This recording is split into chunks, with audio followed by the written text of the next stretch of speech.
Goiás. A tese desses companheiros quer mudar radicalmente o caráter, o perfil e o programa do PSOL.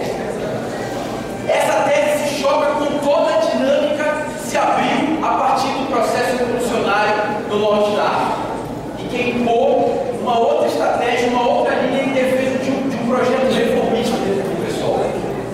Esse, na nossa opinião, é o debate central desse congresso, porque se esse bloco ganha o terceiro congresso, eles liquidam o nosso partido da forma como nós entendemos ele hoje, que permite a reunião de todos nós aqui nessa sala.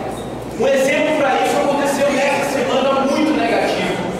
Martiniano, o deputado Jean Williams, o senador Randolfo Rodrigues, Edilson Silva do PSOL Pernambuco e eu, Luiz Helena, deram as costas a todos nós aqui.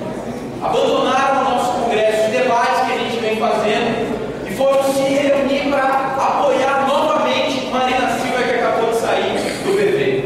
Fizeram uma reunião particular com ela que compõe o movimento suprapartidário que ela impulsiona, sem debater, sem discutir, sem consultar nenhum de nós. Eles estão já apoiando Marina Silva em 2014. E esse movimento da Marina, chamado de Nova Política, é com pessoas da velha política nacional. Para citar um exemplo, Feldman, que acaba de sair do PSDB de São Paulo, parlamentar, que está no PSD do Kassab, o partido da Cátia Abreu, aquela mesma do agronegócio, que junto com o Aldo Rebelo do PCdoB defendeu as mudanças do Código Florestal, compõe esse movimento.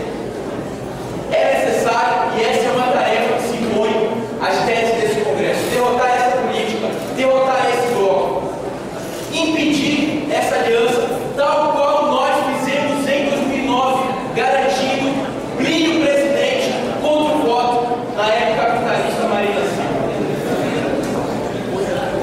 É óbvio que essa tese também nega o processo da luta de classe que foi citado aqui por vários companheiros.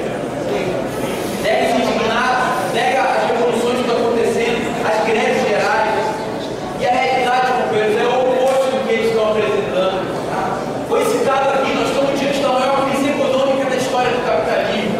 Há uma crise política e ideológica do Império Norte-Americano. Foi derrotada no Iraque, no Afeganistão, a crise da dívida americana. E, obviamente, as tensões sociais têm aumentado em todo o planeta. Isso está produzindo um ascenso operário, juvenil. Está produzindo uma série de explosões sociais, como a gente viu na periferia de Londres, na Inglaterra. E, obviamente, essa situação não é linear. O Brasil, por exemplo, não está vivendo essa situação. A mesma dinâmica. Mas ele não vai ficar à parte. O discurso da Dilma do 7 de setembro é falacioso, é uma mentira. Repete os argumentos do Fundo Monetário. Tem uma crise, mas o Brasil está à parte. Isso não é verdade. A economia já começou a desacelerar. Há uma forte crise política. São 5 ministros que caíram. A luta de classe, desde a greve do Chiral, na construção civil, aumentou no país. A greve dos bombeiros e a massiva mobilização na obra de Copacabana indicam a dinâmica do próximo período. E é o oposto do que eles estão apresentando. Esses companheiros dizem o seguinte: não há correlação de forças, então é necessário apostar todas as fichas desse Congresso em 2014, nas eleições. E agora, com a reunião com Marina, eles dizem claramente o que é apostar todas as fichas em 2014. É apostar tudo desse voto, desse movimento, que nada tem a ver com o nosso projeto.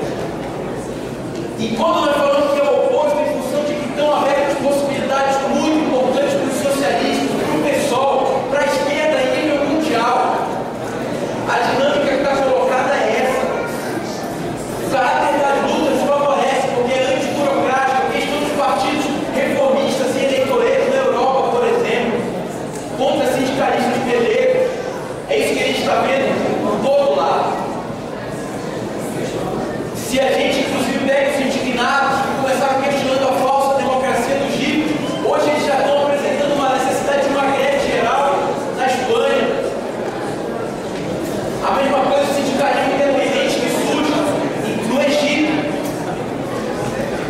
E aqui é importante